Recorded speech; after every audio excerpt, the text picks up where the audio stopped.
Today we are going to make mango lassi. The ingredients are mango pulp, sweetened condensed milk, and yogurt, and cardamom that's completely optional.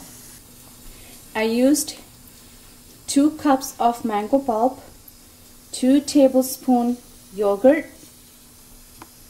2 tablespoons of condensed milk.